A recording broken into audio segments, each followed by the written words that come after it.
My old habits had old friends. My new habits made me lonely. It felt like I was the only one left. Just me in the lab, building a life nobody could see yet. You're listening to the Nomad Build with Angel Lopez, where we rebuild life from the ground up. One choice, one mindset, one breakthrough at a time. Because freedom is built, not bought. You know what nobody tells you about growth? It's lonely. Not Instagram lonely. Not, I need a vacation lonely. I'm talking about real loneliness. The kind where your phone stops ringing. The kind where the people you used to spend every weekend with slowly fade into the background. The kind where it's just you, your thoughts, and the version of yourself you're trying to build. My old habits had old friends. My new habits made me lonely. Because when you really decide to level up, you don't just change what you do, you change how you live. You start working on Saturday instead of going out. You stop spending money just to feel included. You say no to plans that don't align with where you're going. And suddenly, you realize something. You're not just outgrowing your lifestyle, you're outgrowing your circle. When I started rebuilding my life, I had to get strict with my energy. I told myself, if our conversations aren't productive or uplifting, if you drain my energy every time we talk, if I feel smaller, weaker, or less confident after being around you, I don't have time for you in this chapter. Not because I'm better than anyone, but because I finally understood how much it was costing me to stay the same.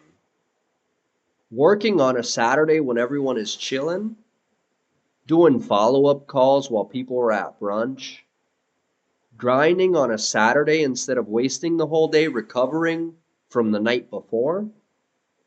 Doing that consistently for a year or two can replace several years of normal effort. But that comes with a price. You're not available anymore. You're not down anymore. You're not the friend people can call at 11 p.m. to do something stupid anymore. And people notice. Some quietly drift away. Some get offended. Some start throwing little comments at you. You changed. You think you're better than us. You're always working, man. Relax. No, it's not that I think I'm better. It's that I'm finally serious. Let me tell you a story. I'm not going to use real names here, but we'll call him Charlie. I met Charlie when I was young. His family took me in when things were rough. I worked hard for his father, mowing lawns, cleaning, doing whatever needed to be done. I was treated like the kid who should be grateful just to be there. I scrubbed floors, cleaned toilets, did the dirty work. Meanwhile, the kids in the house would push me around, clown me, even hurt me physically. I was loyal. I didn't know any better. I just wanted to belong. As I got older, I started learning more. Computers, networks, cabling. Eventually, I set up my first real network to DVR system for a client. That was a big system in my journey into tech and security. Fast forward years later, I went to school, I worked jobs, I started my own business. And every now and then I would bring Charlie in on projects. He'd take work from me, handle installs, and we'd both eat. To me, he was like a brother. But here's where it got real. When I opened up my first camera store, something shifted. Instead of celebrating, he got distant. Calls slowed down, messages stopped. Eventually, he cut me off completely. No fight, no big fallout, just silence.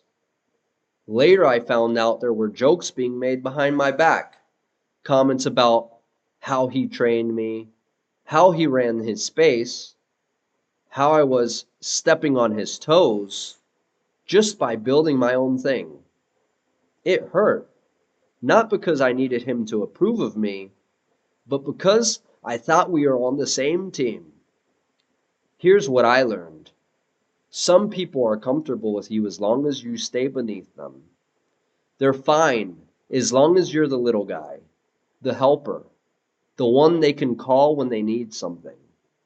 But the moment you stand up and build something of your own, they feel threatened. And that's when everyone fades. Not because you did something wrong, but because your growth exposed who they really are. When you start changing habits, your standards, your vision, you become uncomfortable to people who don't want to change. You're a mirror, not of who they are, but of who they could be if they made different choices. So what's easier, to grow with you or to distance themselves and say, you switched up, you're acting different, you think you're better than us now? The truth is, I didn't think I was better. I just refused to stay broken. I wasn't going to keep partying when I knew I needed to work. I wasn't going to keep wasting money when I knew I needed to save. I wasn't going to keep entertaining conversations that killed my energy and my confidence. And once I accepted that, I realized something powerful. I didn't lose my circle. I outgrew it. The people who stepped back weren't abandoned. They were revealed. Those lonely seasons, that's the lab. That's where you experiment, make mistakes, and rewire your life without a crowd watching. It was just me, working when I didn't feel like it, choosing to cook at home instead of going out, letting go of people who only called when they needed something, sitting alone in quiet apartments, thinking about who I was becoming. It felt like a punishment at first, but over time, I realized this is where my confidence is being rebuilt. This is where my standards are being set. This is where my future family, future businesses, future peace is being protected. Because when you're alone, nobody's clapping for you. Nobody is telling you, good job. You don't get that instant validation. You have to become your own witness. Every day you show up, every time you do the right thing when nobody's looking, you're stacking quiet proof that you're not the old you anymore. And that's what makes the right people show up later. People who respect your grind, people who love your growth, people who aren't threatened by your evolution. They're inspired by it. I want to leave you with a practical exercise this week. Because this isn't just about feeling inspired, it's about actually changing something. Step 1. Make 3 lists. Grab a notebook or your phone and write 3 headings. Number 1, builders, people who push you, encourage you, or speak life into your goals.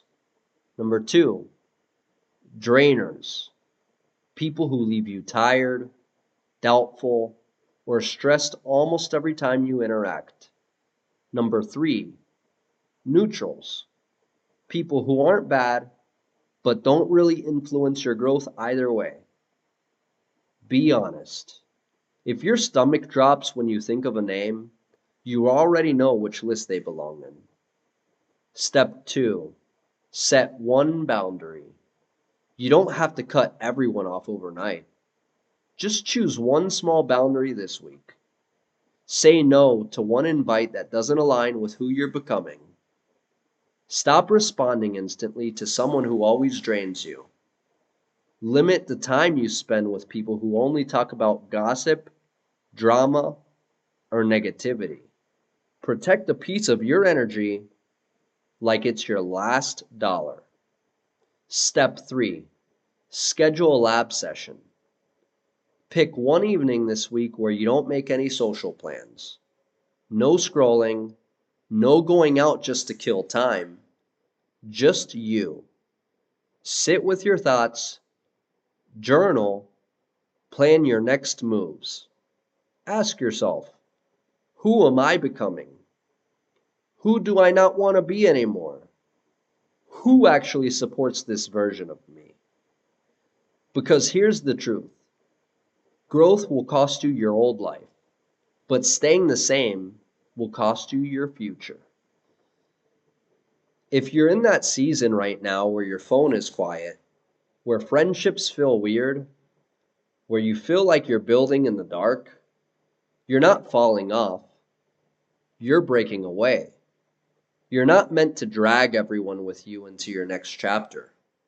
Some people belong in your story, just not in your future. If this episode hit home for you, share it with someone who's in their own lab phase right now. And remember, you're not losing people. You're losing the version of yourself who needed them. This is Angel Lopez with the Nomad Build, helping you rebuild from the inside out. Until next time, keep building quietly, consistently, unapologetically.